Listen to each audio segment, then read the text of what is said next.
Dana watched Chief Marshal carefully as he sat across from her, his usual confident and immaculate appearance somehow carrying a weight it hadn't before. The gold stars on his collar gleamed under the fluorescent lights, but there was a heaviness in his expression, something more guarded. He wasn't here for just another routine meeting. Dana braced herself. "Dana," he began, his voice low and somber. "We need to talk." Dana motioned for him to sit, and the chief closed the door behind him before taking a seat across from her desk. The silence between them hung thick, charged with unspoken tension. Dana could sense that whatever Marshall had come to discuss wasn't going to be easy. "I'm sure you know why I'm here," Marshall finally said, his eyes locking onto hers. Dana nodded, though she had been trying to prepare herself for this conversation. "I figured." The chief leaned forward, resting his elbows on his knees. "Look, Dana, you know I've always had a lot of respect for you. I've seen what you've done for this department. But what happened yesterday, it's caused a lot of problems." Dana felt her stomach tighten, but she kept her face composed. "I'm aware. The protests are still going on outside." Marshall let out a deep breath, rubbing the back of his neck. "Yes, and they're not getting any smaller. The press is all over this, and the mayor, let's just say he's worried. He's afraid of what this could do to public trust in the department." Dana almost scoffed. Public trust. The irony wasn't lost on her. Trust had been eroded long before this incident, and it wasn't just because of one officer's mistake. It was the result of years of systemic problems. Years of refusing to address the root causes of the mistrust between the police and the community they were supposed to protect. "Chief," Dana said, her voice steady but firm, "this isn't just about one mistake. What happened yesterday is a symptom of a much bigger problem, and we've been ignoring it for too long." Marshall's gaze sharpened, and Dana saw the weariness in his eyes. He had been in law enforcement for decades and had lived through his share of scandals, corruption, and mistakes. But Dana could tell this time was different. This wasn't just a PR disaster. This was about the very integrity of the department being called into question. "I know," Marshall admitted quietly, his voice heavy. "You think I don't see it? You think I haven't tried to fix it? The truth is, Dana, this department is a machine. Machines don't change overnight. We've been patching up leaks for years, but every time we fix one, another springs open. It's a constant battle." Dana leaned forward, gripping the edge of her desk. "I understand that, Chief, but we can't keep pretending this is business as usual. We can't just sweep this under the rug and hope it goes away." Marshall sat up straighter, his voice growing firmer. "I'm not saying we should, but we have to be smart about how we handle this. The mayor is already talking about launching an independent investigation, and I won't sugarcoat it, Dana. Officer Mathers might lose his job over this." Dana's stomach clenched at the mention of Greg Mathers. She hadn't expected to feel conflicted about his fate, but hearing the chief's words gave her pause. Greg had made a serious mistake. A mistake that had humiliated her and exposed the deep flaws in the department's culture. But would firing him solve anything? Or would it just be the department's way of distancing itself from the real problem? "This isn't just about Mathers," Dana said quietly, her voice firm but thoughtful. "This is about the way we train our officers, the way we fail to address bias. Firing him won't fix that." Marshall nodded slowly, as if weighing her words. "You're right. But we have to do something to show the public we're taking this seriously. If we don't, this department will lose what little credibility it has left." Dana stared down at her desk, her mind racing. She wanted accountability, but not just for Greg Mathers. She wanted real change, reforms that would address the systemic issues that had led to this moment in the first place. But she also knew how the department worked. The people in charge were more focused on managing optics than making meaningful, lasting changes. The mayor would want a quick fix, something that would appease the public and make the protests go away. But Dana wasn't interested in quick fixes. She looked back at Marshall, determination in her eyes. "What about the reforms I've been pushing for? The ones we've been talking about for months. Mandatory bias training, community outreach programs. better mental health support for officers? We can't just throw matters under the bus and think that's the solution. We need systemic change. Marshall sighed, leaning back in his chair. I agree with you, Dana, but you know how this works. The mayor wants something immediate. He wants the public to see that we're doing something now. Dana clenched her jaw. She knew Marshall wasn't wrong, but she also knew that firing Mathers alone wouldn't address the root of the problem. It would just be a Band-Aid over a gaping wound. I'm not saying we shouldn't hold Mathers accountable, Dana said. But if that's all we do, we're missing the point. We need to show the public that we're serious about fixing the culture in this department. Marshall rubbed his face, looking tired. I'll take it to the mayor. But, Dana, you know this is going to be a fight. Dana nodded, her resolve hardening. I know, but it's a fight we need to have, because if we don't, this will just keep happening. The chief stood, giving her a long, measured look. I'll see what I can do, but be ready for whatever comes next. Dana watched as Marshall left her office, closing the door behind him. She sat there for a moment, letting the weight of the situation sink in. The road ahead wasn't going to be easy. There would be resistance within the department, from the mayor's office, and from those who didn't want to see the system change. But Dana had fought too hard and come too far to back down now. Dana listened to Chief Marshall, her frustration simmering just beneath the surface. She had been advocating for these reforms, bias training, revised arrest protocols, for months, and every time they seemed within reach, they were delayed or brushed aside. Now, with the protests outside growing louder, the excuses about limited resources and pressure from the top felt like salt in an open wound. Dana, an off-duty officer, was trying to savor a rare evening of peace. It was nearing dusk, and the sky was a beautiful mix of purples and oranges. This was Dana's favorite time of day. She loved how the city seemed to breathe out, shifting from the hectic buzz of the day into the gentle calm of the evening. For the past hour, she had been at the grocery store, doing something mundane but oddly satisfying. It gave her a small escape from the endless demands of her job. The soft hum of the store, the casual chatter between customers and cashiers, served as a comforting backdrop to her busy thoughts. Dana grabbed a loaf of freshly baked sourdough bread from a local bakery and placed it in her basket. She was already thinking about the dinner she had planned for the evening. Dressed casually in jeans and a simple gray sweatshirt, she moved through the aisles with ease, blending in with everyone else. Her badge and gun were safely tucked away in her purse, hidden under her arm, while the pressures of her job never truly disappeared. Moments like this gave her a sense of normalcy. She could just be another face in the crowd, enjoying the everyday tasks that so many take for granted. After paying for her groceries, Dana headed for the exit. The cool evening air brushed against her skin as the automatic doors slid open. Outside, the street was busy, but not overwhelmingly so. A couple of cyclists zipped past, and a group of teenagers walked by, laughing loudly and chatting animatedly. Dana smiled to herself, momentarily wrapped up in the simple joys of the world around her. She swung her grocery bag over her shoulder and began the short walk back to her apartment. Her phone buzzed in her pocket. She pulled it out to check the message. It was her partner, Asky. And when she be home, quickly typing a reply, Dana wrote, "On my way now. Just grab groceries. See you in 10. It felt like just another normal day, nothing out of the ordinary. Meanwhile, a few blocks away, Officer Greg Mathers sat restlessly in his squad car. It had been a quiet day, with only minor issues to deal with. A traffic stop here, a noise complaint there. For someone like Greg, who thrived on action, the stillness was unsettling. He had joined the force with the hope of making a real difference, to be at the heart of the action. Although he was still early in his career, Greg was confident in his abilities.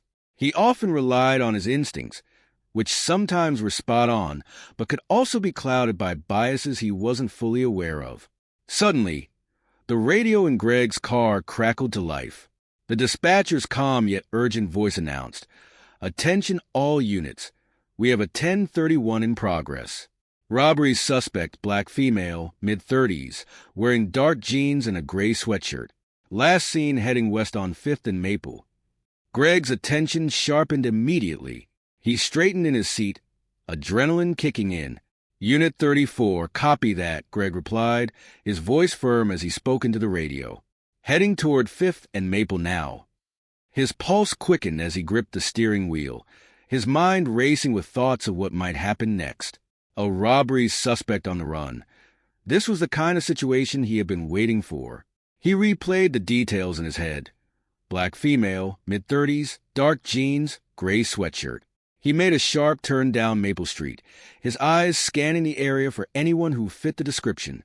And then he saw her, Dana Wells, still walking casually down the street, her grocery bag in hand, completely unaware of the squad car creeping up behind her.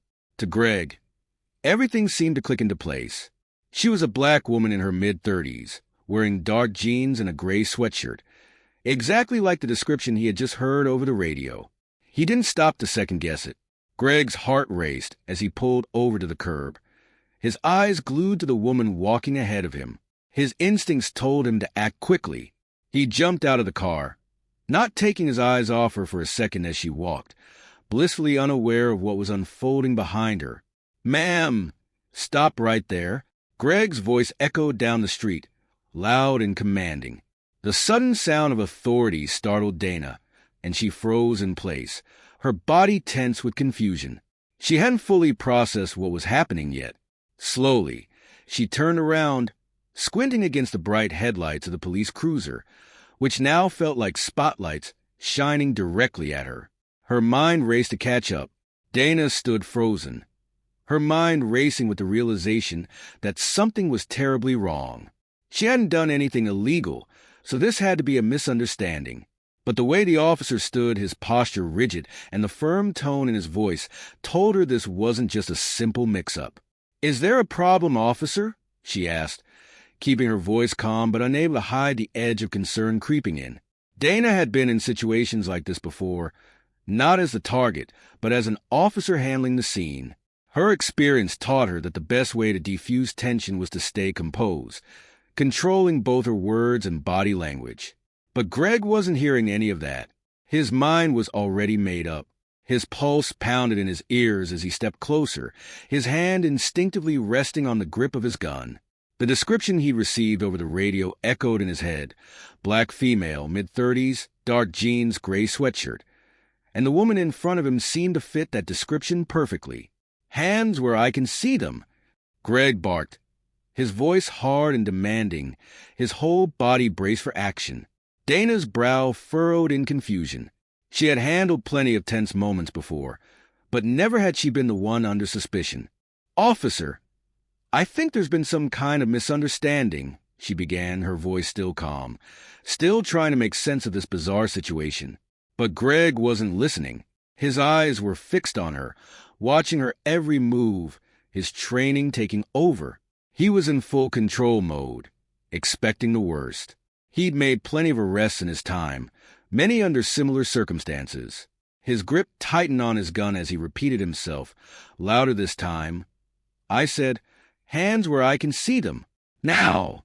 Dana's heart started to race, her instincts telling her that the situation was escalating fast. She could feel the tension rolling off him. Trying to regain control, she raised her voice just slightly. "I'm a police officer. I'm Captain Dana Wells from the 4th Precinct." Her tone was firm now, making it clear she wasn't just another civilian. But Greg wasn't hearing any of it. The description he had received, combined with his own assumptions about what danger looked like, had clouded his judgment. To him, this was a suspect trying to talk her way out of a situation, a story he had heard countless times before. People trying to bluff their way out of trouble.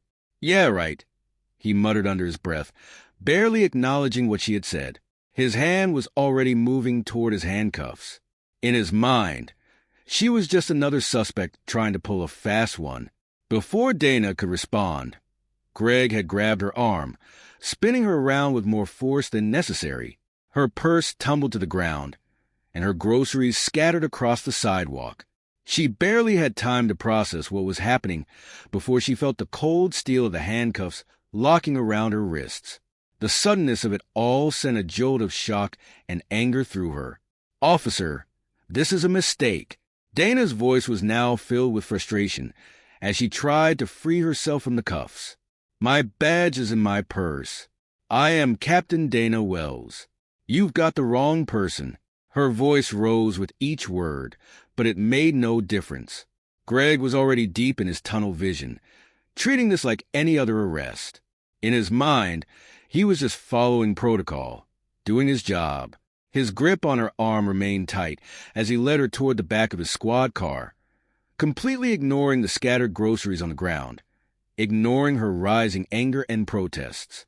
To him, she was just another person trying to escape the consequences. He had no time for what he believed were excuses. As Dana was pushed toward the back seat of the squad car, her mind raced. Her heart pounded so hard she could feel it in her throat. How could this be happening?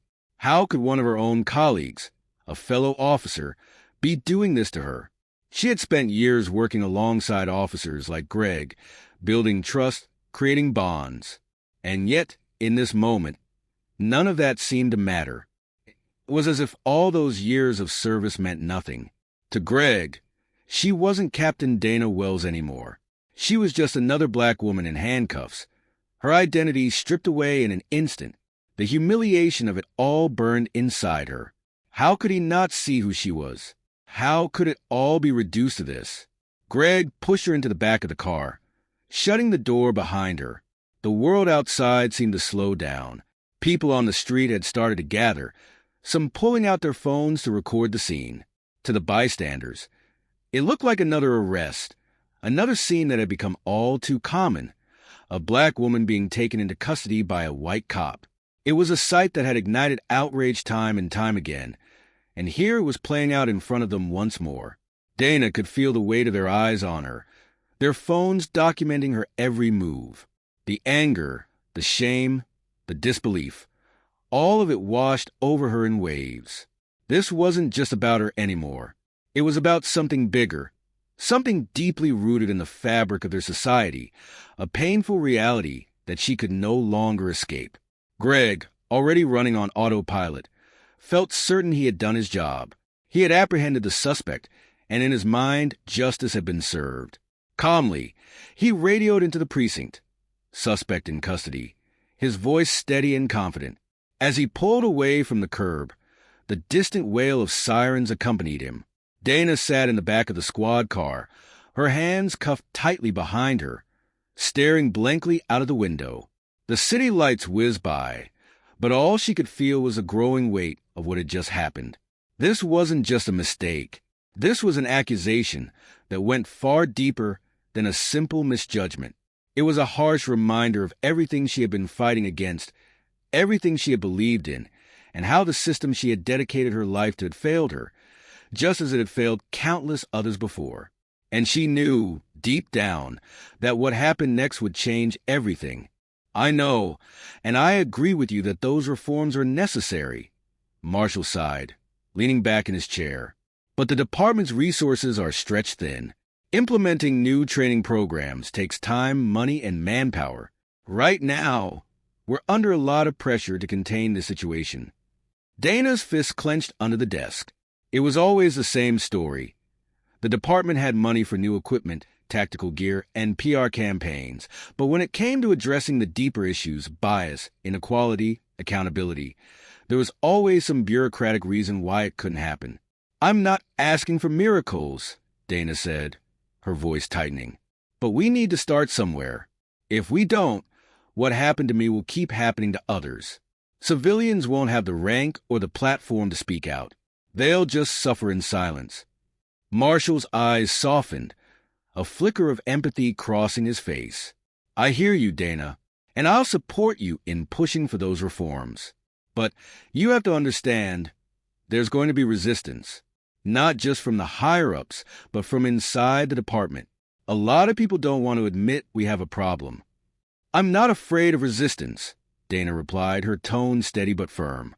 "I'm afraid of doing nothing." Marshall nodded, though his expression, remained heavy. All right, let's take this one step at a time. The mayor's office is going to release a statement soon, and they'll announce the independent investigation. That will buy us some time, but we need to be ready. I want you to put together a proposal for the reforms you've been advocating for. We'll push it through, but we'll have to be strategic about it. Dana felt a small spark of hope, though she knew how slow and difficult the process would be.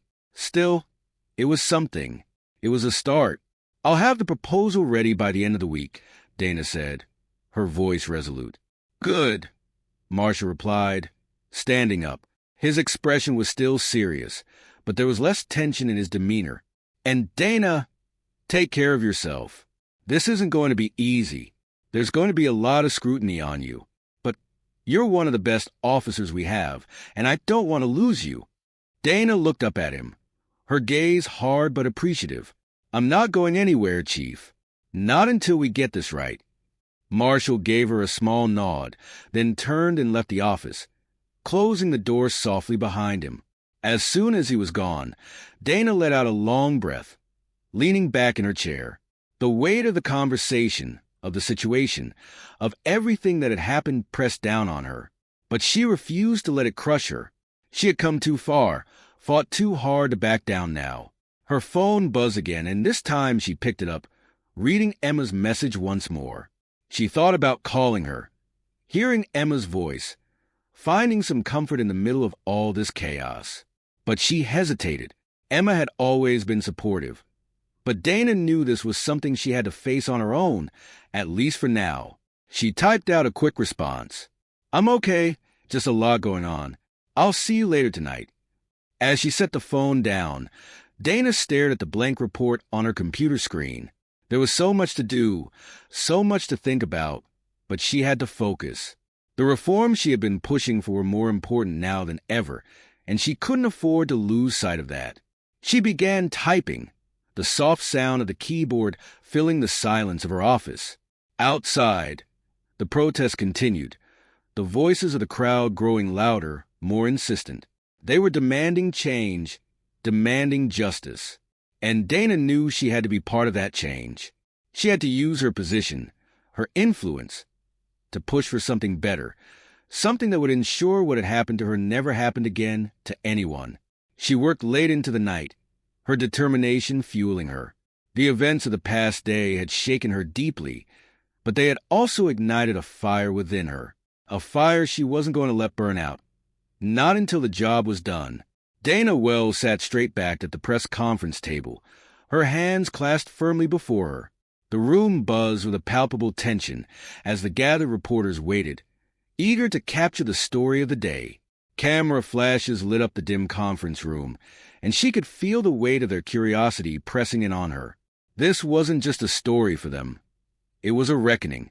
To her right, Chief Marshall sat with his usual stern authority, though Dana could see the exhaustion in his eyes. On her left was the mayor, whose calm demeanor barely masked the political calculations running behind his neutral expression. Senior officials and department heads flanked them on either side, projecting an image of unity in the midst of a growing storm. Outside, the protest had grown, with hundreds of voices calling out for accountability, their chants faintly echoing through the walls. The protests weren't just noise. They were a reminder that this moment wasn't just about Dana. It was about the entire police department, the community's trust, and the systemic issues that had festered for too long. Dana could feel the magnitude of what lay ahead. This was her moment to speak, to address what had happened, and to push for the changes she had fought so hard for. But one wrong word could unravel everything. Her career, the department's reputation, the fragile trust between the police and the community. The mayor spoke first, his voice polished and controlled. "Good afternoon," he began, scanning the room with a practiced gaze. "Thank you all for being here today. We are here to address the incident that took place 2 days ago involving Captain Dana Wells. As you all know, Captain Wells was mistakenly arrested by one of our officers during a routine patrol. This incident has understandably caused concern both within our community and beyond." He paused, his tone measured as he continued. "Let me be clear. What happened was unacceptable. We are committed to ensuring that incidents like this do not happen again. To that end, we have launched an independent investigation, and it will be thorough. Those responsible will be held accountable. Dana listened, her expression steady. But inside she knew that this was about more than an investigation. She could hear the crowd outside. They weren't asking for words or promises. They wanted action, real change. And that was why she was here. When the mayor finished, Chief Marshal stepped up to the microphone. His voice was gravelly but firm. I want to echo the mayor's sentiments. Captain Wells is one of our most dedicated and respected officers, and the fact that this happened to her is deeply troubling. It points to issues within our department that we must confront. Dana Wells sat in a small, sterile holding cell, the cold metal bench beneath her adding to her disbelief. How had it come to this? How had she, a captain, a veteran of the very police force she had served for so many years, ended up here? The fluorescent lights overhead buzzed faintly, their harsh glow making the cell feel even colder and more unwelcoming. The dull gray cinderblock walls seemed to close in around her, mirroring the chaos swirling inside her mind. Her hands, which had been freed from the cuffs only moments ago, rested on her lap. Her wrists were sore from how tightly the restraints had been applied, and she absent-mindedly rubbed the tender skin. But her physical discomfort was far from the worst of it. Her thoughts kept circling back to what had just happened on the street, the scene playing over and over in her head like a broken record she couldn't turn off. She kept replaying the moment Greg Mathers had stopped her, the way he had ignored her words, her identity, the truth staring him directly in the face. She was Captain Dana Wells, a woman who had given more than a decade of her life to law enforcement. She had worked tirelessly to bring fairness and equality to the department. She had overcome countless obstacles in her career. And now, despite everything, here she sat, humiliated, stripped of her authority by the very system she had sworn to protect and improve. The holding area was mostly empty, save for a few officers who passed by occasionally. Their eyes flickered toward her with confusion, maybe even a little pity, but none of them spoke to her. There was an awkward tension in the air, the kind that happens when something has gone horribly wrong but no one knows how to confront it. Dana's pulse still raced, but she forced herself to stay calm. She knew losing her composure wasn't an option, not now. Beneath her calm exterior, anger simmered, like a storm waiting to break, but she kept it under control with each measured breath. This wasn't the time to explode. No, she had to think clearly, to figure out her next move. She had always been the one in control, the one who remained level-headed in the face of chaos. Even now, with her dignity trampled so carelessly, she couldn't afford to be anything less.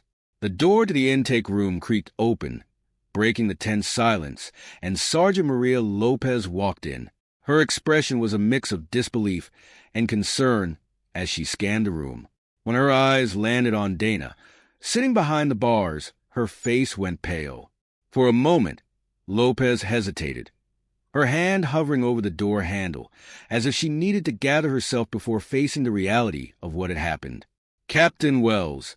Lopez's voice was soft, almost hesitant. What in the world is going on? Dana stood up, brushing off the front of her sweatshirt, though it was more of a reflex than anything. You tell me, Sergeant, she replied, her tone cool but with an undeniable edge. One of your officers arrested me, Officer Mathers. Apparently, I fit the description of a robbery suspect. Lopez's face drained of color, her expression shifting from confusion to horror. Quickly, she fumbled with the keys on her belt, unlocking the cell door and stepping inside. I had no idea. This has to be a mistake. It is, Dana said, her voice firm but tightly controlled. But it's more than just a mistake, Maria. It's a failure of judgment, a failure of training. And right now, it's making this department look like a complete joke. Lopez bit her lip, her eyes darting nervously toward the door, as if hoping someone else would walk in and magically resolve the situation. I'm so sorry, Captain. Let me get you out of here, and I'll handle this immediately. Dana nodded, But the weight of the situation pressed heavily on her. It wasn't just about getting out of the cell. The damage had been done. This wasn't just a personal humiliation. This was an indictment of a system she had dedicated her life to, a system that had, in this moment, completely and utterly failed her. Dana didn't argue. She stepped out of the holding cell with her back straight, and her face an unreadable mask of composure. As they walked through the precinct's quiet hallway toward her office, Dana's mind raced. The atmosphere in the station was subdued. The officers at their desks sensed something was off, but no one dared to speak as she passed. The tension was palpable. Once inside her office, Lopez quickly closed the door behind them, her face flushed with embarrassment and discomfort. "Captain, I swear, we had no idea it was you," Lopez said, her voice trembling. "Officer Mathers. I don't even think he knows yet. He's still filing the report." Dana raised an eyebrow, her gaze sharp. "He doesn't know yet? After all this?" Lopez swallowed hard, clearly uncomfortable. I don't think he recognized you, Captain. He thought he was just following protocol. There was a description, and he acted. It wasn't until after you were brought in that anyone realized who you are." Dana sat behind her desk, placing her hands firmly on its surface, though she fought the urge to slam her fist down in frustration. "He didn't even listen when I told him who I was," she said, her voice now icy. "That's the real issue, Maria. It's not just about mistaken identity. It's about how he looked at me and saw a criminal. He saw a black woman in a sweatshirt and jeans, and that was enough for him to decide I was guilty." Lopez winced, recognizing the truth in Dana's words. "I'll make sure Officer Mathers knows the full extent of his mistake, Captain. I'll have him come in here and apologize immediately." Dana narrowed her eyes. "This isn't about an apology, Sergeant. This is about something much deeper. This is about bias and prejudice, issues we've been trying to root out for years. Yet here we are." Lopez nodded, looking chastened. "I understand, Captain. I'll start the internal review process right away. This will be investigated thoroughly." Dana sighed, leaning back in her chair as exhaustion began to take hold. She had been holding it at bay for so long, but now the weight of it all began to seep into her bones. "Good. But this doesn't end with just an investigation, Maria. What happened to me is a symptom of a much larger problem. This needs to be a wake-up call for the entire department." Lopez nodded again, her face serious. But before she could respond, the door to Dana's office swung open abruptly. In stepped Officer Greg Mathers, his face pale, his eyes wide with confusion and horror. He had finally been told the truth. "Captain Wells," Greg stammered, his voice shaky. I didn't know. I swear, I didn't realize it was you." Dana turned her chair to face him fully, her expression unreadable. She said nothing for a long moment, letting the gravity of the situation weigh on him. She could see the fear and guilt etched into his face. Part of her wanted to let him off easy, to chalk it up to a mistake anyone could make. But she knew that wasn't the right thing to do. "Officer Mathers," Dana began, her voice calm but firm, "you arrested me without even bothering to check my identification. I told you multiple times who I was, and you ignored me. You assumed that because I matched a vague description, I was guilty." Greg's eyes flickered with panic. "Captain, I was just following the description from dispatch. You fit it perfectly, and I thought I was doing the right thing." Dana's jaw tightened, and she let out a slow breath, keeping her voice steady. "The right thing," she repeated. "The right thing would have been to stop and listen to me. The right thing would have been to ask for identification before slapping handcuffs on someone. But instead, you saw what you wanted to see." Greg opened his mouth, then closed it again, clearly struggling to find the right words. None came. His face flushed with shame, and his hands fidgeted nervously by his sides. "I'm sorry, Captain. I really am. I never meant to disrespect you. I didn't mean for any of this to happen." "I'm sure you didn't," Dana said, her voice softening slightly. "But it's not about what you meant. It's about what you did. And this isn't just about me, Officer Mathers. This is about how we as police officers, interact with the people we are supposed to protect. If you couldn't take a moment to listen to your captain when I told you who I was, what does that say about how you treat civilians? Greg blinked, his defensive posture slowly giving way to reflection. The weight of Dana's words began to sink in, and he could feel the full impact of his mistake. In that moment, he realized just how wrong he had been and how blind he had been to the assumptions driving his actions. I understand, Greg said quietly, his voice barely audible. I really do. I don't know how to make it right, but I'll do whatever it takes. Dana nodded, her gaze softening just a bit. What happened today is bigger than just you and me, Officer Mathers. This is about trust. Trust that's been broken, not just between us, but between the department and the community. Fixing that won't be easy, but it starts with accountability. It starts with recognizing our own biases and working to change them. Greg's face tightened with regret, but there was also a glimmer of understanding.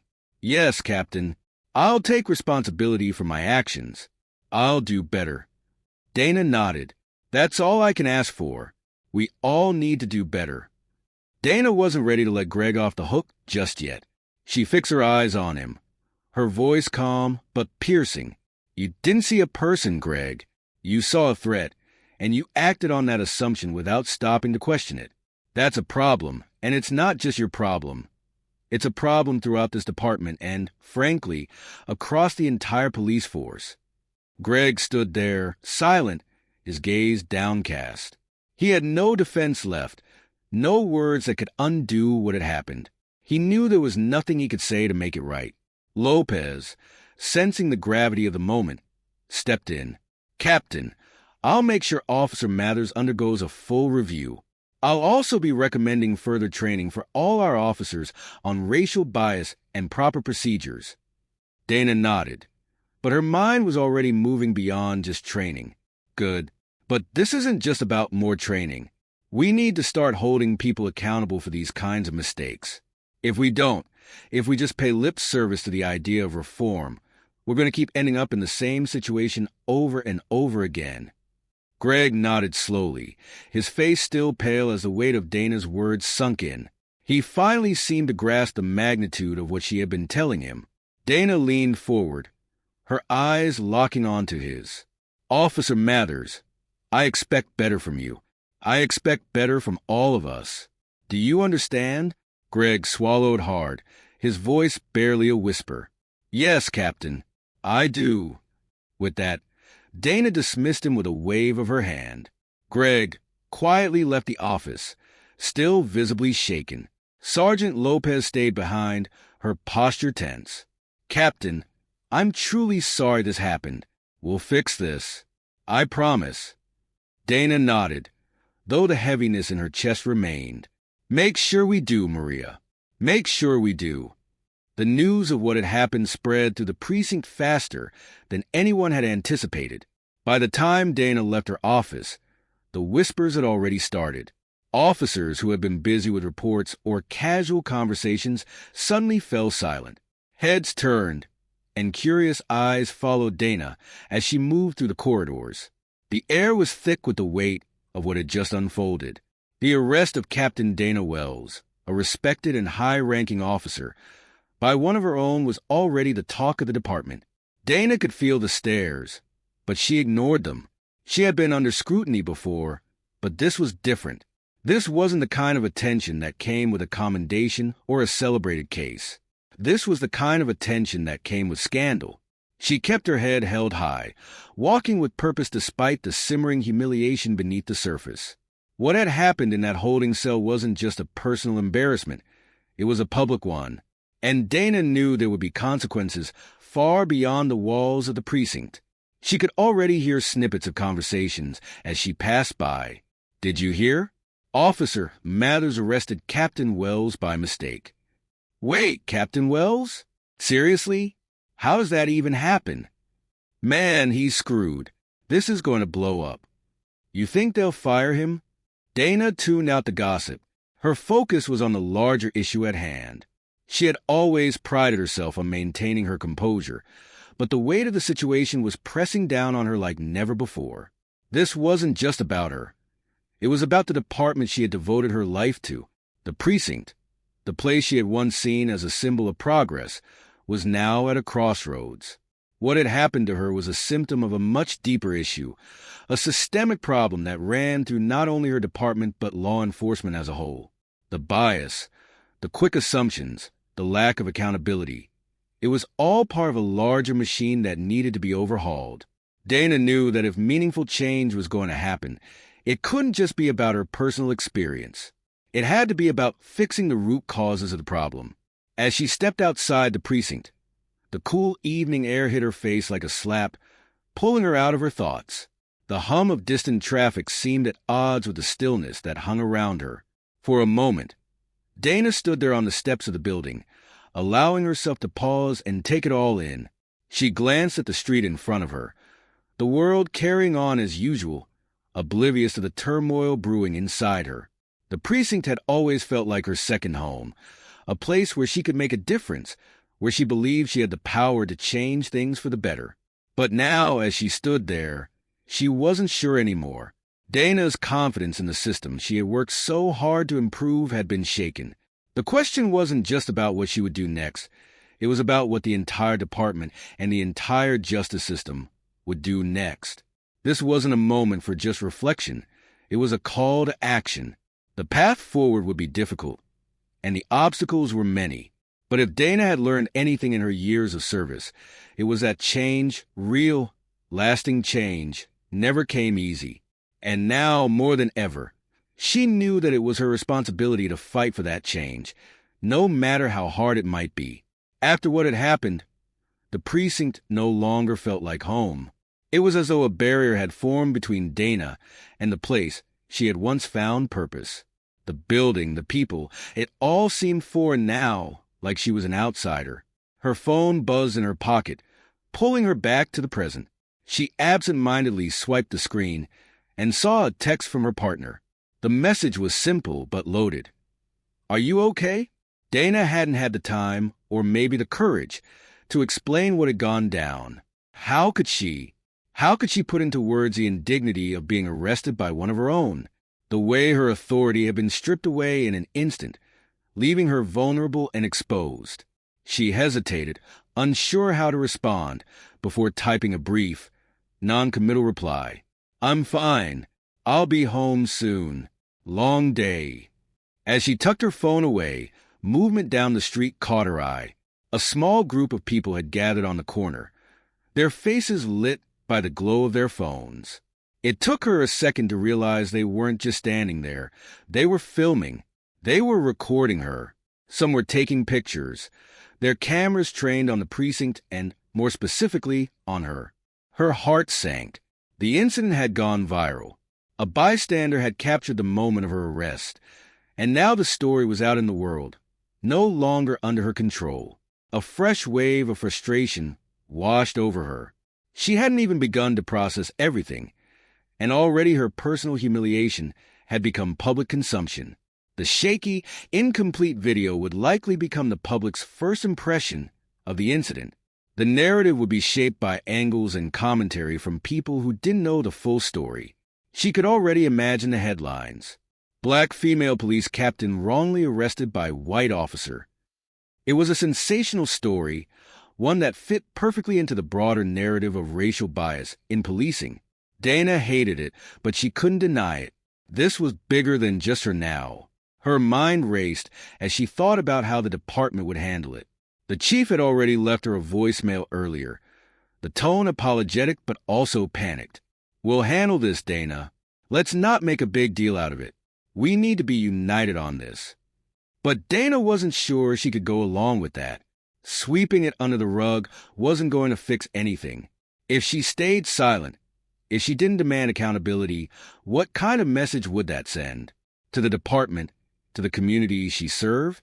The image of her in handcuffs, now plastered across the internet, symbolized the very biases she had fought against her entire career: racial profiling, unconscious bias, and the deep-rooted flaws within the system. Her phone buzzed again, jolting her out of her thoughts. This time it was a message from the department's PR office. "We need to talk about the press. Call me ASAP." Dana clenched her jaw, the frustration building. Of course, the press. This was always where it headed. The department would want to control the narrative, shape the story in a way that minimized damage. She could already see the vague statements coming. A misunderstanding, a mistake, regrettable circumstances. Carefully chosen words designed to smooth over the rough edges without actually addressing the deeper issues. She exhaled heavily, her breath visible in the cool night air. There would be no easy way out of this. No quick fix. Protests would follow. She was sure of it. The video of her arrest would fuel public outrage, not just from those who already distrusted the police, but from people who had once believed in the system, people who had seen Dana as a beacon of change. Her rise through the ranks had been a symbol of progress. Her success had been proof that the system could evolve, that policing could become something better. But now, this incident threatened to unravel all of that. It put her at the center of a controversy that could tarnish everything she had worked for. As she descended the steps of the precinct, she spotted the reporters. They were gathered at the edge of the sidewalk, just beyond the barricades that had been hastily set up to keep the public at bay. Cameras flashed, microphones were thrust forward, and questions were fired at her in rapid succession. "Captain Wells, do you have any comment on your wrongful arrest? How do you feel about what happened? Is the department planning any action against Officer Mathers? Do you think this incident will affect your career?" Dana steeled herself, her expression unreadable. She had always prided herself on maintaining composure in the face of pressure, and now was no different. But inside, she was conflicted. How could she respond to this? How could she explain the deep complexity of the situation in a soundbite when the reality was so much more painful and nuanced? She paused for a moment, letting the weight of the questions settle around her. The world was watching, and she knew that whatever she said next would shape not only her own future, but also how the public perceived the broader issues at play. Dana froze in place, feeling the tension rise as the reporters pressed her with hard-hitting questions. "Do you believe this was racially motivated? What does this say about the state of the department?" She hadn't anticipated the press to close in on her so fast, but she should have known better.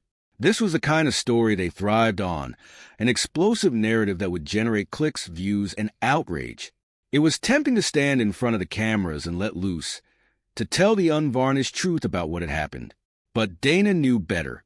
A single word spoken in frustration could make everything worse. She could easily inflame an already volatile situation. Just as the pressure was mounting, Dana felt a tap on her shoulder. She turned to see Sergeant Lopez approaching, her face strained with urgency. "Captain, we've got to get you inside. This is blowing up fast," Lopez said, her voice tense. Dana nodded, her gaze still fixed on the reporters and flashing cameras. But she allowed Lopez to guide her back into the precinct. The questions continued, echoing through the air as the doors swung shut behind them.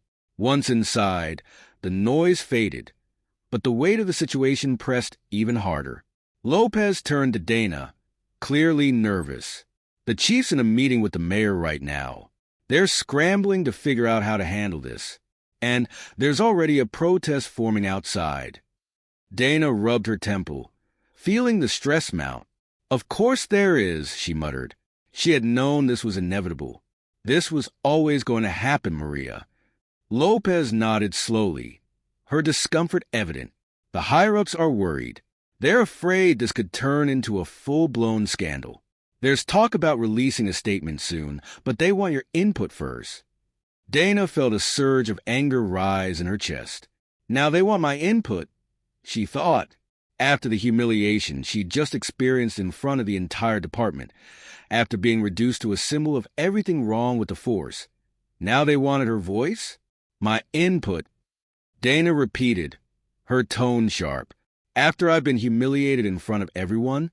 After I've been made into an example of exactly what's wrong here? Lopez shifted uncomfortably, unsure how to respond. They're just trying to keep things from spiraling out of control, she offered weakly. Dana's eyes narrowed. Maybe things need to spiral out of control. Maybe that's the only way anything will ever change. A heavy silence settled between the two women, the enormity of the moment hanging in the air. Finally, Lopez spoke again, her voice quieter this time. "Look, Dana, I get it. What happened to you it's—" Marshall glanced at Dana, and she gave him a small nod, an acknowledgement of the support he was offering her in that moment. He continued, "As the investigation moves forward, we will also be reviewing our protocols and training programs. It is crucial that our officers are better equipped to avoid situations like this. We owe that to our community and to the men and women who serve in this department." Marshall's words hung in the air for a moment, and then the room fell silent. All eyes turned to Dana. This was her moment. Dana took a deep breath, feeling the weight of the cameras, the reporters, the officials, and, most importantly, the community that had gathered to hear what she had to say. The camera lights were almost blinding, but she focused on the faces behind them. She leaned forward slightly, her voice calm but resolute. "I stand before you today not just as Captain Dana Wells, but as someone who has spent her entire career trying to bridge the gap between law enforcement and the community we serve. What happened to me should never have happened, not to me, not to anyone." The room remained still, hanging on her every word. She continued, her voice growing stronger. "This isn't just about a single mistake. It's about the system that allowed that mistake to happen. It's about the biases, the training gaps, and the protocols that need to change. We cannot address this issue with a single investigation or a single statement. We need to address the root causes, bias in policing, inequality in how we approach our work, and the lack of accountability that has plagued departments like ours for far too long." She paused, letting her words sink in, her gaze firm as she scanned the room. "I am committed to working for real, lasting reform. We owe that to the people we serve. We owe that to the communities that have been marginalized. And we owe it to ourselves as officers who swore an oath to protect and serve. We need more than promises. We need action." The tension in the room was thick, but Dana held her ground. She could feel the weight of the moment, but she had faced adversity before, and she wasn't about to back down. "I will be working closely with the department to push for those changes," she added. "Bias training, revised protocols, and real accountability must be at the forefront of what we do next. This isn't just about me. It's about making sure that what happened to me never happens to anyone else." Dana took a breath and sat back slightly, the murmurs of the press beginning to rise as they processed her words. She had said what needed to be said, and now it was time for the department and the city to follow through. The mayor shifted uncomfortably in his seat, likely recognizing that this press conference had taken a turn he hadn't fully anticipated. But Dana didn't care about political games. She cared about change, and this was just the beginning. The protests outside were a sign that people were watching, waiting to see if the department would finally confront the issues that had been ignored for far too long. As the press began to ask questions, Dana felt a quiet resolve settle over her. She had spoken her truth, and now she would do everything in her power to ensure that those words weren't just empty promises. The road ahead would be difficult, but Dana Wells had never been one to shy away from a fight. Not now, not ever. Dana's voice carried through the room with a calm, steady determination as she began to speak. "Thank you," she said, pausing briefly to let the tension settle before continuing. "I want to start by saying that what happened to me was not just a mistake. It was a symptom of a much larger problem within our police department, and frankly, within law enforcement as a whole." The room grew even quieter, the air thick with anticipation as reporters leaned forward, their pens and recorders ready. Dana could feel the weight of the moment pressing down on her, but she pressed on, her words clear and deliberate. "This isn't just about one officer making an error in judgment," she continued. "This is about the systemic issues that allowed that error to happen in the first place." The silence in the room was palpable. Cameras flashed intermittently, capturing her every word and gesture. She knew that this moment would be dissected, analyzed, and broadcasted far beyond the walls of the conference room. But none of that mattered. What mattered was speaking her truth. I've spent my career working to address these issues, bias, inequality, and the breakdown of trust between the police and the communities we serve, Dana said, her voice growing stronger with each sentence. I've seen firsthand how these problems affect not just the people we've sworn to protect, but also the officers who are trying to do their jobs. She paused for a moment, letting her words sink in. Let me be clear. This is not a problem that can be solved with a few quick fixes or public statements. It requires real, meaningful change. Dana allowed her words to settle over the room before continuing. The independent investigation that's been announced is a good first step, but it's just that, a first step. What we need is a comprehensive approach to reform.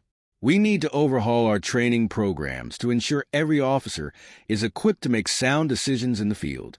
We need new protocols to address the biases that too often influence those decisions. And we need to hold ourselves accountable when we fall short. The reporters were silent, hanging on her every word. Cameras continued to flash, capturing the intensity of the moment. Dana knew that what she was saying would be scrutinized by everyone. The public, her colleagues, the people in power. But she didn't flinch. This was her truth, and it needed to be said. There are those who might say we should move on from this, focus on the positive and not dwell on mistakes. Dana continued, her voice steady but firm. But I can't do that. We can't do that. Ignoring the problem doesn't make it go away. It allows it to fester and grow. And if we don't confront it head on, we are complicit in allowing it to continue. Dana felt a surge of emotion rising within her, but she kept it in check. She had to remain composed, even as the fire for change burned inside her. I love this department, she said, her voice softening just a little. I've dedicated my life to it because I believe in the work we do. I believe in the people who serve alongside me. But I also believe we can be better. We have to be better. Not just for ourselves, but for the communities we serve, for the people who rely on us to protect them and to treat them with dignity and respect. She glanced briefly at the mayor, who was watching her intently, his expression unreadable. Then she turned back to the reporters, to the cameras broadcasting her message to the world. I'm asking for more than just an investigation, Dana said, her voice growing stronger once again. I'm asking for a commitment to real reform, to addressing the deep-seated issues that have plagued our department for far too long. I'm asking for the courage to do what's right, even when it's difficult, even when it means facing uncomfortable truths, because that's the only way we can build the kind of department our community deserves. The room remained silent. The only sounds were the faint hum of the air conditioning and the clicking of cameras. Dana could feel the eyes of everyone on her, waiting for her next words, her next move.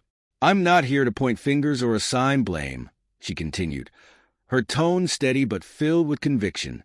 But I am here to demand accountability, and I'm here to demand that we take this difficult, painful moment and use it as an opportunity to grow, to learn, and to make the changes that are so desperately needed.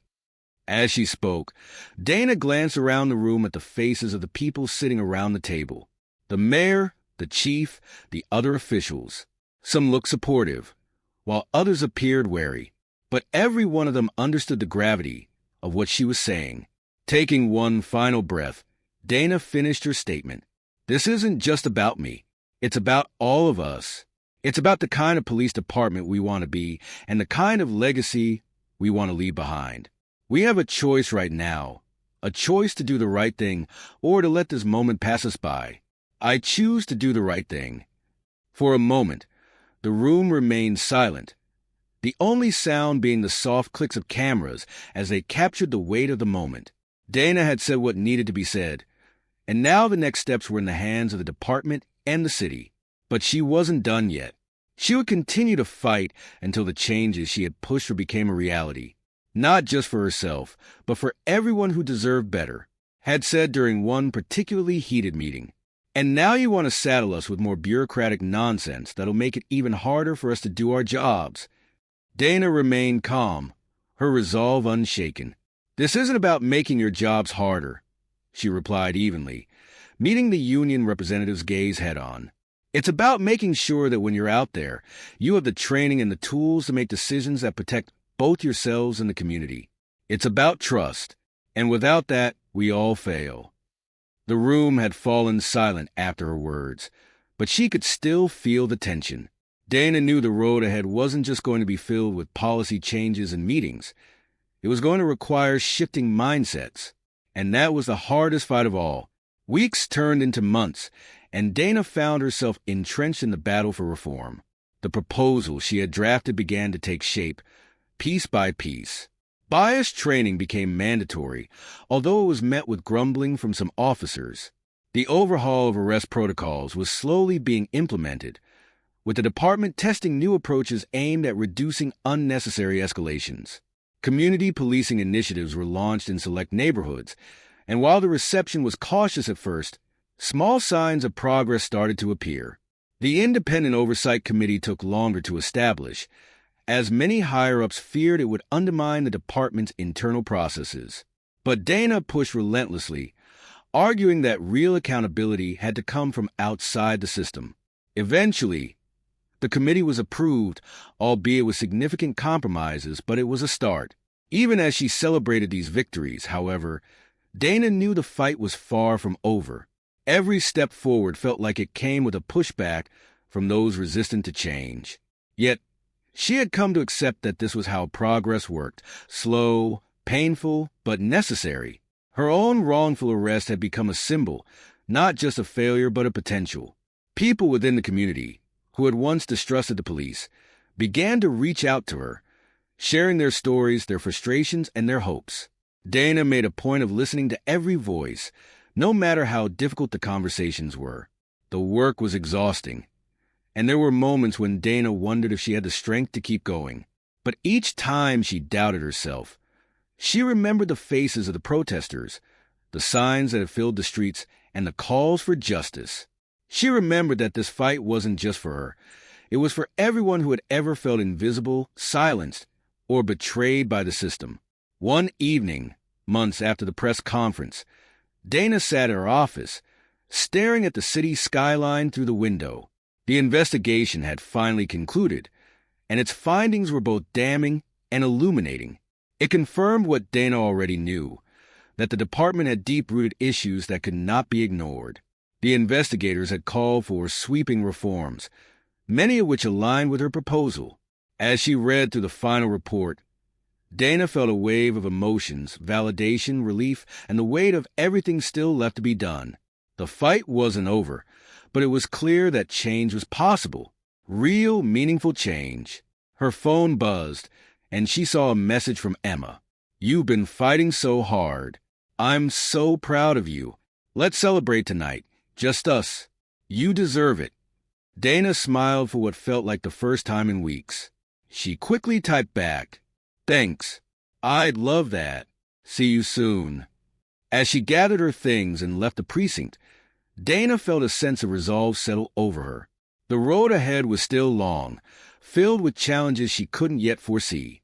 But she had made her stand, and she had backed up her words with action. She had fought for reform, for accountability, and for the future of the department she had given her life to. She thought about all the conversations still to be had, with the rank and file, with the community, with those who oppose her every step of the way. It would be a battle, but Dana Wells was ready to fight. She had come too far to back down now. As she pulled into her driveway and turned off the engine, Dana sat for a moment in the silence. The weight of the day, the weeks, the months still hung on her shoulders. But there was also a sense of accomplishment. She had faced the system head-on, and she wasn't done yet. Dana got out of the car and walked up to the front door. The thought of home, of Emma, of a quiet evening offering a brief respite. But even as she stepped inside, her mind was already turning to the next steps.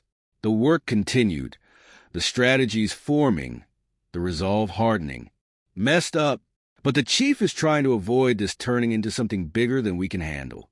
He wants to keep the peace. Dana let out a bitter laugh. Peace? There's no peace to keep, Maria. This department has been sitting on a powder keg for years, and we all know it. I'm not interested in keeping the peace. I'm interested in fixing the problem. Lopez's eyes darted toward the door, as if she were hoping someone else would step in and take over. So, what do you want to do then?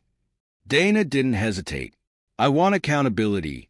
I want a public admission of what went wrong. And I want Officer Mathers and anyone else involved to face real consequences. Asterisk, not asterisk, just a slap on the wrist. Lopez nodded slowly, though her worry was still evident. I'll pass that along to the chief. But you know this isn't going to be easy, right? There are people higher up who won't want this to turn into a bigger issue than it already is. Dana straightened her posture, her voice steady. It's already a big issue, Maria, and it's not going away. With that, she turned and walked down the hallway, leaving Lopez standing there, unsure of what to do next. Dana knew what lay ahead wouldn't be easy. There would be pushback from every angle, but she was ready. She had fought too long and too hard to let this get swept under the rug. If the department didn't want to face the truth, then she would force them to, no matter the cost. Meanwhile, Officer Greg Mathers sat alone in the locker room, his back pressed against the cold metal lockers, his head buried in his hands. The usual noise of the precinct, officers filing reports, phones ringing, dispatch calls coming through, felt distant, like a far-off hum that barely registered in his mind. The silence in his head, however, was deafening. He had replayed the events of the day over and over, trying to understand how everything had gone so horribly wrong. He had been so sure in those few crucial minutes on the street. His training had kicked in, every instinct he had honed over the years telling him he was making the right call. The suspect fit the description perfectly. Black female, gray sweatshirt, dark jeans. That was all the information he needed. Or at least, that's what he thought. Greg hadn't even considered the possibility that the woman in front of him could be anyone other than the suspect he was looking for, let alone his own captain. The realization hit him like a ton of bricks. Harder each time he let his mind dwell on it. He had arrested Captain Dana Wells, his superior officer, someone with years more experience and a reputation for leadership and fairness. Not just any officer, but one of the few in the department working tirelessly to improve it from the inside. He had failed her spectacularly. Lifting his head slightly, Greg stared down at his trembling hands. He wasn't sure if they were shaking from adrenaline or nerves, but no matter what he did, they wouldn't stop. He felt sick, like a crushing weight was pressing down on his chest, making it difficult to breathe. The locker room, usually a place of light-hearted conversation and decompression after long shifts, now felt oppressive, suffocating. The air seemed to close in around him, intensifying the tension. The door to the locker room swung open and Greg tensed, his eyes snapping to the entrance. Sergeant Lopez walked in, her face grim and focused, the look she wore when she was delivering bad news.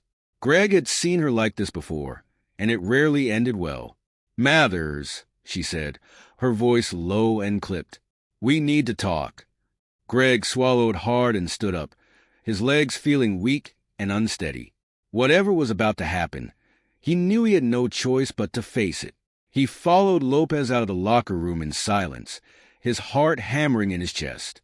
As they passed the bullpen, Greg could feel the stares of his fellow officers.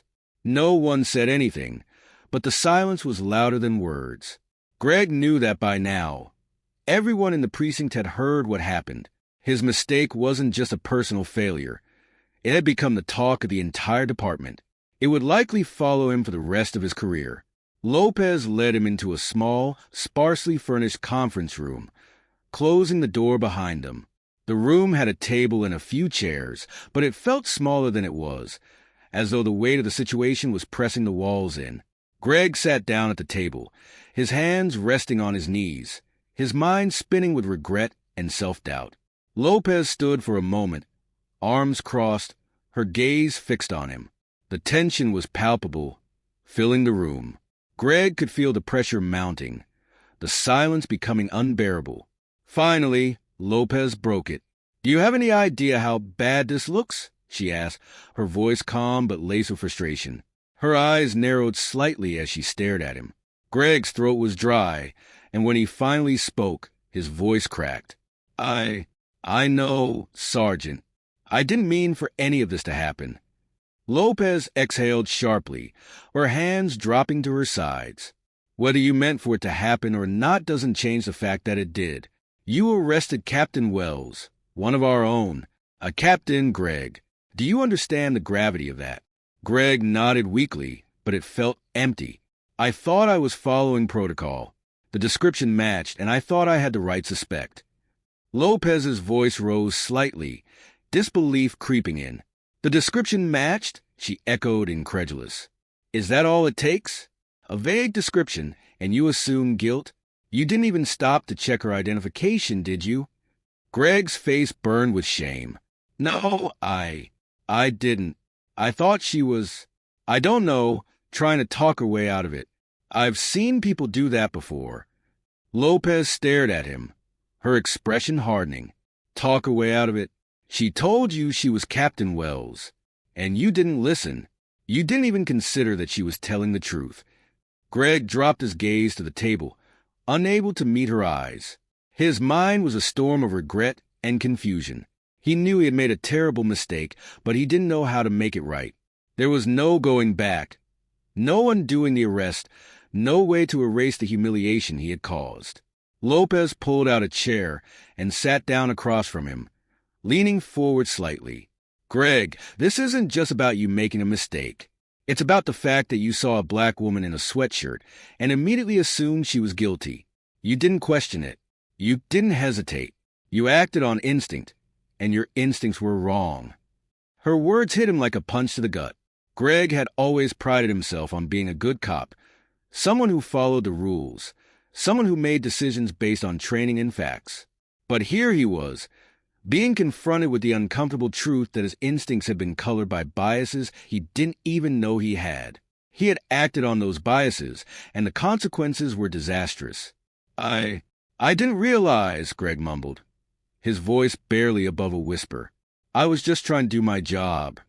Lopez shook her head, her expression softening slightly but still firm. Gregg, if you can't see a person before you see a suspect, then you're not doing your job right.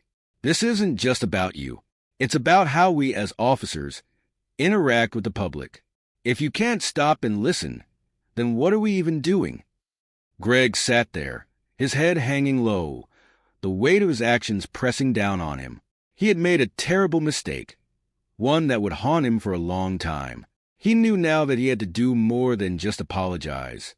He had to confront the flaws in his own thinking, the blind spots that had led him to make such a terrible error in judgment. Lopez stood up, her tone softer now. Look, Gregg, this is going to be tough. You've got a lot to answer for, and it's not going to be easy.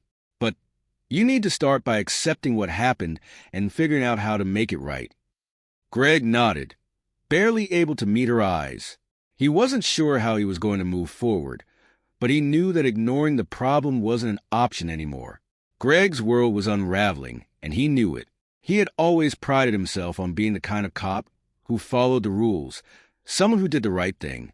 But now, he was being forced to confront a darker truth.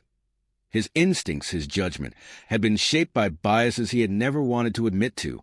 I didn't mean to... He started, but Lopez cut him off sharply. I know you didn't mean to, Gregg, but that's exactly the problem.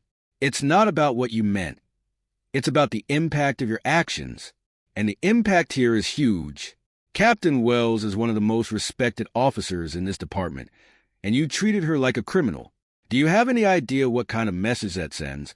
Gregg shook his head slowly, the full weight of her words crashing down on him. He muttered, I didn't think, his voice trailing off. No, you didn't, Lopez snapped, her tone biting. And now we're all going to have to deal with the fallout. Her words stung, but Gregg couldn't argue with them. This wasn't just about him anymore. His mistake had sent shockwaves through the entire department, and the repercussions were only just beginning. Lopez let out a long sigh, leaning back in her chair. The video of the arrest is already all over social media. It's gone viral. There are protests outside the precinct right now. People are angry, and they have every right to be. This isn't just a PR nightmare, Gregg. This is a crisis. Gregg's stomach churned. He had known people were recording the arrest, but he hadn't realized just how quickly the footage would spread. The idea of millions of people watching his mistake play out, seeing the moment he failed, was unbearable. "What's going to happen now?" he asked, his voice small and fragile. Lopez looked at him for a long moment before answering. "The chief is in a meeting with the mayor, trying to figure out how to contain this. But it's not looking good. There's talk of suspending you, maybe even terminating you." Greg felt the blood drain from his face. Terminated? He hadn't even considered that possibility until now. But it made sense. This wasn't the kind of mistake you could easily recover from. He had arrested a captain, asterisk is asterisk captain, and now the entire department was scrambling to manage the damage. Lopez's expression softened slightly. "Look, Greg, I know you didn't intend for any of this to happen, but this is bigger than you now. The department needs to make a statement, and they have to show they're taking this seriously. That means there will be consequences, whether you like it or not." Greg nodded slowly, though his mind was still reeling from the idea that he could lose everything. He had worked so hard to get here, put in countless hours, gone through rigorous training. And now, because of one terrible moment of poor judgment, it could all be over. "I understand," he said quietly, though the words felt hollow in his mouth. Lopez stood, the sound of her chair scraping across the floor echoing through the room. "For what it's worth, Greg, I don't think you're a bad cop. But you need to start thinking more carefully about how you do your job. There's more at stake here than just catching suspects. You have to consider how your actions affect people, how they reflect on the department. If you can't do that, then maybe this isn't the right place for you." Her words cut through him like a knife. Greg had always believed he was a good cop, someone who was dedicated to the job. But now, for the first time, he was forced to confront the possibility that maybe he wasn't as good as he thought he was. Maybe his instincts weren't as reliable as he believed. Maybe he had a lot more to learn. Lopez left the room, leaving Greg alone with his thoughts. He sat there in silence, staring at the table in front of him, his mind swirling with guilt, shame, and fear. The enormity of what had happened weighed down on him, and he wasn't sure if he'd ever be able to shake it off. As the minutes passed, Greg's thoughts drifted to what Lopez had said about the protests outside, about the video that was now out there for the world to see. His actions had set off a firestorm, one that wouldn't easily die down. He could feel his career slipping through his fingers, and there was nothing he could do to stop it. Slowly, he stood up, his legs shaky beneath him, and left the conference room. As he walked down the hallway, the familiar sights and sounds of the precinct felt alien to him, distant, as though he were walking through someone else's life. A few officers glanced at him as he passed, their eyes filled with a mix of pity and judgment, but no one said a word. Greg kept walking, his heart heavy, unsure of where he was headed. Greg stepped outside the precinct, the cool evening air hitting his face, but it did little to calm him. The noise of the protest had grown louder, filling the street with voices shouting in anger, their chants rising in unison. Asterisk, asterisk justice for Captain Wells. Asterisk, asterisk. Asterisk, asterisk, no more police brutality. Asterisk, asterisk. Asterisk, asterisk, hold them accountable. Asterisk, asterisk. He stood on the steps, watching the crowd swell as they waved signs and called for change. Greg's heart pounded in his chest. He had never been on this side of the barricade. For years, he had worn the badge with pride, believing he was one of the good ones, someone who protected, who served. But standing here now, he felt like the enemy. His future, his career, his reputation. Everything felt like it was slipping out of his hands. He could barely grasp onto the person he thought he was. And as he stood there, gazing at the crowd demanding justice for Captain Wells, Greg Mathers finally understood how deep the problem really ran. Across the precinct, Dana Wells sat in her office, the door closed to the noise outside. The dim light from her desk lamp cast long shadows on the walls, making the small room feel eerie and quiet. She had been sitting at her desk for hours, unable to get any work done. A blank report lay in front of her, the cursor on her computer screen blinking patiently.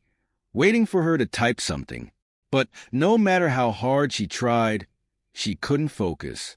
Her mind kept drifting back to the events of the last 24 hours. The adrenaline from her arrest had faded, leaving only emotional exhaustion behind. Her body ached from the tension she had held on to since Officer Greg Mathers had cuffed her in front of everyone on that street corner. The humiliation, which she had buried earlier, now hung over her like a dark cloud. It was bitter and heavy, and no matter how many times she replayed the scene in her head, the betrayal was still raw. Dana had dedicated her entire career to earning the respect and trust of her colleagues. As a black woman in law enforcement, she had always known she needed to be twice as good, twice as tough, just to be seen as equal. She had worked her way up from patrol to detective, from detective to sergeant, and now, finally, to captain.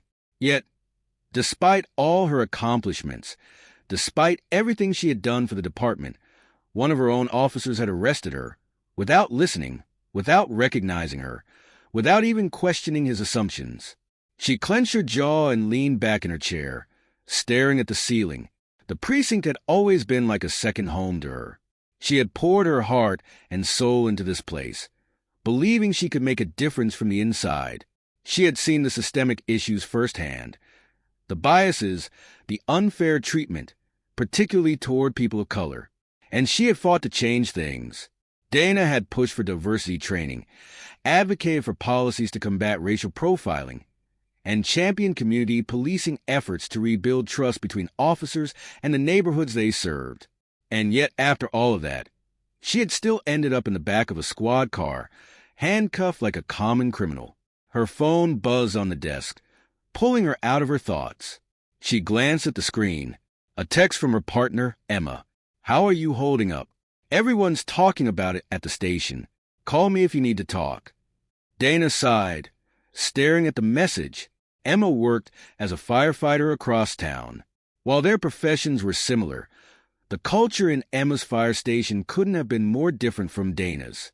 Emma's station was tight-knit, supportive, like a family. They had each other's backs.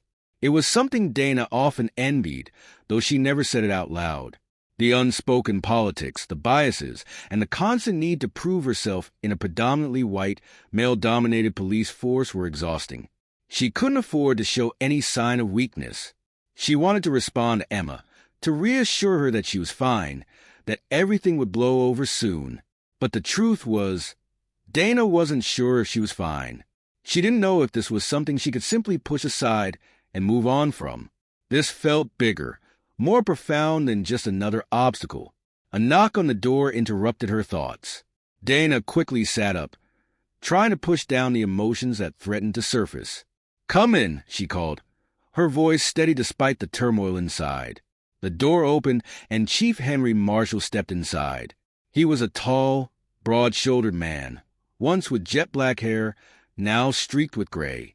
His presence was commanding, his uniform crisp and perfectly pressed. Dana had known him for years. He had been one of her earliest mentors, and though their relationship had grown more distant as she climbed the ranks, there was still a level of respect between them. "Dana," he said, his voice measured as he stepped further into the room. He closed the door behind him, the click of the latch sounding louder than it should have in the silence. "Chief," Dana replied, folding her hands on her desk as she looked up at him. For a moment, neither of them spoke. The weight of the situation hung between them like a heavy curtain. Chief Marshall's face was serious, his brow furrowed in concern. He had seen the protests forming outside, the social media storm, the calls for accountability. He knew that this incident was more than just a mistake. It was the kind of event that could define a department, spark a movement. "I'm not going to insult you by asking how you're doing," Marshall began, his tone softer than usual. "We both know this is a mess." Dana nodded, grateful for his candor. "It is." He took a seat in the chair across from her, folding his hands as he leaned forward. "The mayor's breathing down my neck. The protests are getting louder. People want answers, and they're not going to settle for a generic statement." "I'm aware," Dana said, her voice tight. "We need to address this, and we need to do it now." But I need to know where you stand, Dana. What do you want to happen here? Dana took a deep breath, her mind racing. The answer wasn't simple. What she wanted, what she truly believed needed to happen, was more than just one officer facing consequences. This was about systemic change, about accountability at every level. But that kind of change wasn't easy, and it wasn't going to come from a single press release. I want justice, she said finally, her eyes meeting the chief's. Not just for me, but for everyone who's ever been on the wrong side of this kind of mistake. I want real accountability, and I want this department to finally take responsibility for the biases that are still ingrained in the way we operate. Chief Marshal nodded slowly, absorbing her words. I hear you, Dana, and I agree, but you know this is going to be a fight. There are people in this department and higher up who aren't ready for the kind of change you're talking about. Then we make them ready, Dana said, her voice firm, because this can't keep happening.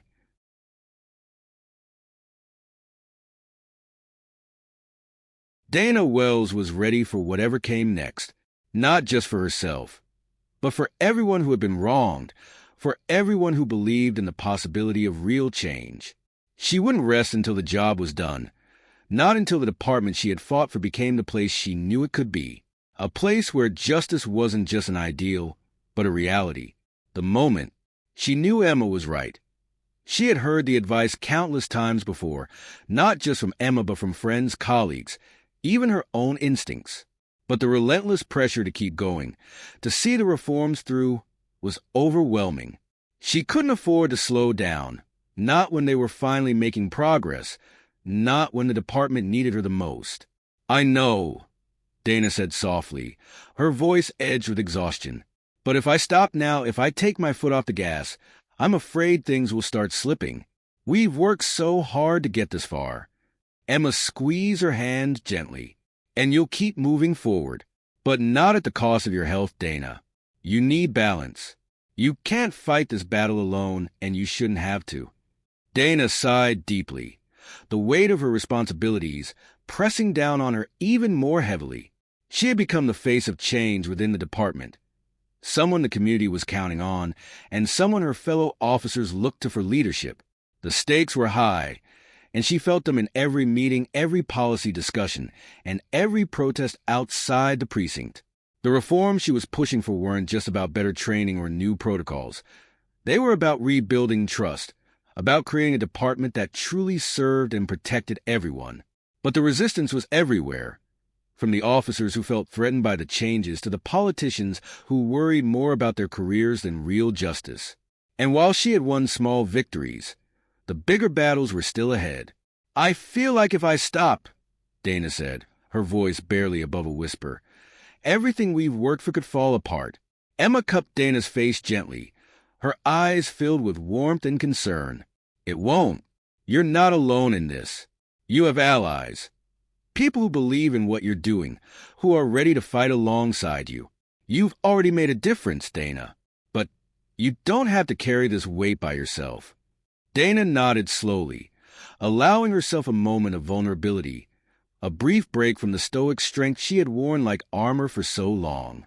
She leaned against Emma, feeling the steady beat of her heart, the quiet reassurance that came from being with someone who understood her on a level no one else did.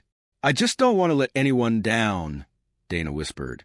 You won't, Emma said softly. You haven't, but you need to take care of yourself so you can keep fighting.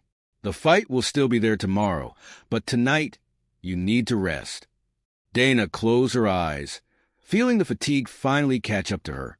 For the first time in what felt like weeks, she allowed herself to relax, if only for a little while. The battle wasn't over.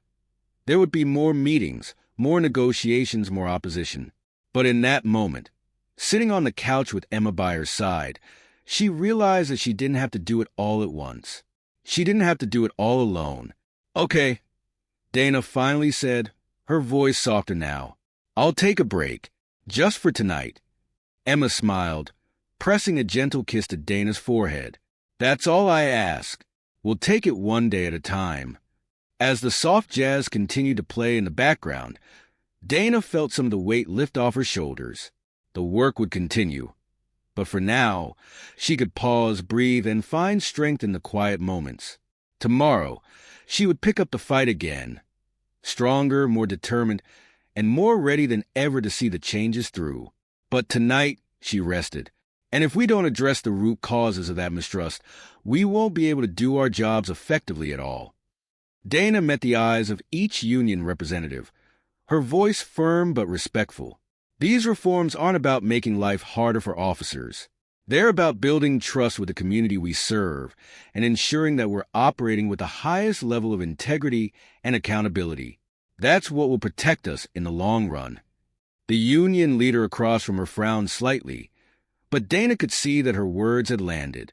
She continued, leaning in a little, her voice softening but still strong. I know our officers are under pressure. I know how tough the job is, how draining it can be, because I've been there. But we can't keep operating in a system that's broken. If we don't fix this now, we're leaving ourselves and the community vulnerable. These reforms are about making sure we're equipped to handle those pressures in a way that protects both the public and ourselves. The room was silent for a moment, the tension heavy. The union members exchanged glances, and Dana could feel the weight of their skepticism, their resistance. But she wasn't backing down. She had come too far, fought too hard to let these reforms fall apart now. Chief Marshal, who had been quietly watching the proceedings, finally spoke up.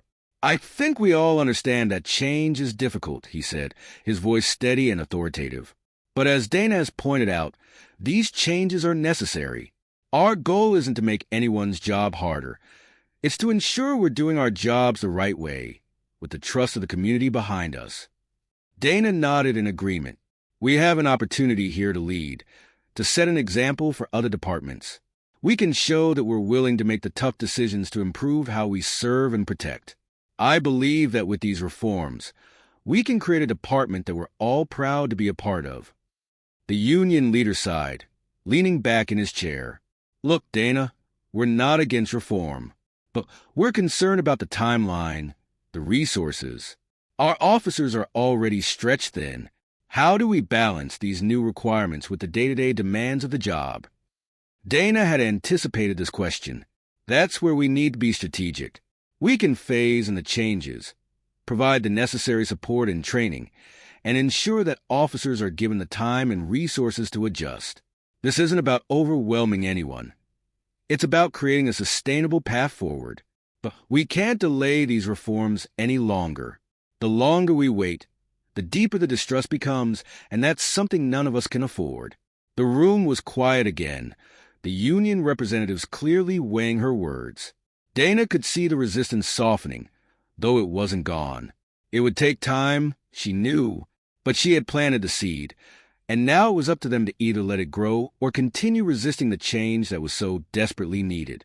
After what felt like an eternity, the union leader finally nodded. We'll need to look at the specifics, but we can see the importance of this. We'll work with you to figure out how to implement these changes in a way that doesn't overwhelm our officers. Dana felt a wave of relief wash over her, but she kept her composure. Thank you, she said, her voice calm but filled with quiet determination. I know this won't be easy, but it's the right thing to do, for all of us. The meeting wrapped up shortly after, with a promise to continue discussions and refine the details of the proposal. As Dana walked out of the conference room, Chief Marshal gave her a nod of approval. You handled that well, he said quietly. It's a tough crowd, but you're making progress. Dana smiled faintly, though she still felt the weight of the battle ahead. One step at a time, she replied. We'll get there. As she left the precinct, Dana felt the familiar mix of exhaustion and resolve settle over her. The protests outside had dwindled, but the fight for real, lasting change was far from over. The conversations with the union, the department leadership, and the community were just beginning, and each one would be a battle. But she was ready. Later that evening, as Dana sat at home with Emma, she felt a small sense of victory. One meeting, one step closer to making the reforms a reality. Emma noticed a subtle shift in Dana's mood and smiled. "You're making a difference," she said, resting her hand on Dana's arm. "I can see it. And if we don't address the issues that are causing that erosion, we're going to lose that trust entirely, and once it's gone, it's almost impossible to get back." One of the union leaders leaned forward, his expression skeptical. "And you think these reforms are going to fix that? You think a few training sessions and new protocols are going to solve all our problems?" Dana met his gaze evenly. "No, I don't think they'll solve everything, but I do think they're a necessary first step. We have to start somewhere. We have to show the community that we're serious about making changes, that we're willing to hold ourselves accountable. If we don't, then we're just reinforcing the belief that we're part of the problem, not the solution." The room was silent for a moment as the union representatives considered her words. Dana could see the reluctance in their eyes, the resistance to change that was so deeply ingrained in the culture of the department.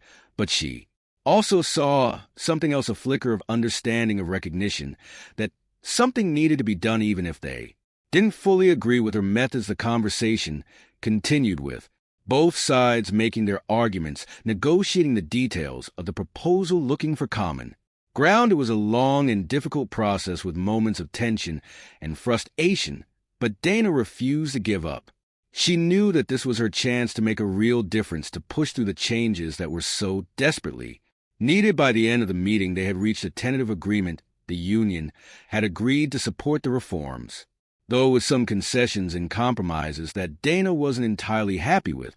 But it was a start. It was progress, and it was something she could build on. As the meeting adjourned, Chief Marsh pulled Dana aside. "You did good in there," he said, his voice gruff but approving. "I know this wasn't easy, but you held your ground." Dana nodded, feeling a mix of relief and exhaustion. "Thank you, Chief. I just hope it's enough." Marshall gave her a reassuring pat on the shoulder. "It's a start, and sometimes that's all we can ask for." Dana left the conference room, feeling a sense of accomplishment, though tempered by the knowledge that there was still much work to be done. The reforms were just the beginning. The real challenge would be implementing them, making sure they were followed, and ensuring that they had the impact she knew they could. The next few weeks were consumed with the implementation of the reforms. Dana worked tirelessly with her team to roll out the new training programs, to revise the department's protocols, and to establish the independent oversight committee. It was grueling work, but Donna threw herself into it with everything. She had the reaction from the rank and file was mixed. Some officers embraced the changes, recognizing the need for them and appreciating the leadership Dana was showing. Others were more resistant, grumbling about the added requirements, the extra scrutiny, and the shift in the department's culture. Dana made a point to visit as many precincts as she could, meeting with officers, answering their questions, expressing their concerns. She knew that for the reforms to be successful, she needed to get buy-in from the people on the ground, the ones who would be directly affected by them. During one such visit, Dana found herself in a heated discussion with a group of officers who were particularly skeptical of the new bias training. "This feels like a punishment," one officer said, his arms crossed over his chest, like we're all being blamed for what happened to you. Dana shook her head, her voice firm. "But understanding this isn't about blame, it's about making sure that we're all doing our jobs to the best of our abilities." Bias, whether it's conscious or unconscious, affects how we interact with the public, how we make decisions. This training is about recognizing those biases and learning how to counteract them. It's about being better officers, better public servants. Another officer spoke up, her tone more conciliatory. "I get that, but some of us feel like we're being singled out, like the department doesn't trust us to do our jobs." Dana looked around the room, meeting the eyes of each officer in turn. "I know it might feel that way, but that's not." Dana nodded, feeling a little lighter for the first time in weeks. "I hope so," she said quietly. "It's a long road, but I'm not giving up." Emma leaned in, giving her a soft kiss on the cheek. "I know you won't, and I'm with you every step of the way." Dana smiled, feeling a warmth that had been missing for days. She knew there were still tough battles ahead, but with Emma by her side and the strength she had built through years of fighting for justice, she was ready. Dana Wells stood on the precipice of change, knowing the road ahead would be fraught with challenges. As she looked at the officers gathered before her, their expressions a mix of uncertainty and quiet contemplation, she felt a renewed sense of responsibility. They were willing to listen, some with hesitation, others with hope, but that willingness was a foothold she needed. "This is about trust," Dana had told them, "both within the department and with the community. When we wear this uniform, we need to represent the best of what we can be. And that starts here, right now." The silence that followed felt heavy, but it wasn't the kind of silence that came from rejection. Dana knew that change would come slowly, but it would come. It was the small steps, the conversations, the compromises, the moments of listening, that would build a foundation for the larger reforms. Leaving the precinct that day, Dana felt a spark of determination. She had no illusions about how long the journey would be. There would be more resistance, more tough conversations, but progress was being made. And for Dana, that was enough to keep going. At home, Emma was Dana's constant source of strength, providing a safe space where the weight of the day could be set aside, even if just for a few hours. Their evenings were a welcome refuge from the chaos, filled with quiet dinners, shared laughter, and moments that reminded Dana of the life she was fighting to protect, not just for herself, but for everyone. One evening, after an especially grueling day, Dana returned home to find Emma had transformed the living room into a sanctuary. Candles flickered, soft music played, and the smell of a delicious meal filled the air. "What's all this?" Dana asked, a smile breaking through her exhaustion. Emma grinned, pulling her into a warm hug. "You've been working so hard, and I wanted to do something special for you. You deserve it." Dana's heart swelled with gratitude. "You're amazing, you know that." Emma kissed her softly. "And don't you forget it." That evening, they allowed themselves to escape from the pressures of the outside world. For a few precious hours, it was just the two of them, talking, laughing, and enjoying the simplicity of being together. It was the kind of peace Dana hadn't felt in weeks, a reminder of why she fought so hard every day. Later, as they sat on the couch, Dana rested her head on Emma's shoulder, letting the quiet contentment wash over her. "I couldn't do this without you," she said softly, her voice filled with sincerity. Emma stroked her hair gently. "And you'll never have to. I'm with you every step of the way." Dana closed her eyes, the warmth of Emma's words offering a deep sense of reassurance. She knew the road ahead would be difficult. The fight for change was never easy, but she also knew that she wasn't alone. She had Emma, her allies within the department, the community behind her, and the strength to keep pushing forward. As the weeks turned into months, Dana's reforms slowly began to take root. The new training programs rolled out. The revised protocols were implemented, and the Independent Oversight Committee began its important work. There were, of course, moments of pushback and resistance. Some officers struggled with the changes, while others embraced them. But Dana remained steadfast, knowing that true reform took time. Each day brought its own set of challenges, but with every small victory, Dana could see the department transforming. There was still a long way to go, but the progress was undeniable. Looking back, Dana felt a deep sense of pride. From the moment of her wrongful arrest, through the press conference, the tense negotiations, and the tireless work to implement the reforms, she had stood firm. She had chosen to speak out when staying silent would have been easier, to lead when the path forward seemed impossible. But Dana knew her work was far from finished. There would always be more injustices to fight, more wrongs to right, and she was ready for that. She was a fighter, a leader, and someone who would never stop striving for a better, more just world. With the unwavering support of her loved ones, her colleagues, and her community, Dana knew she could make that world a reality. And with every step, she grew more certain that they were all on the right path, toward change, toward justice, and toward a brighter future.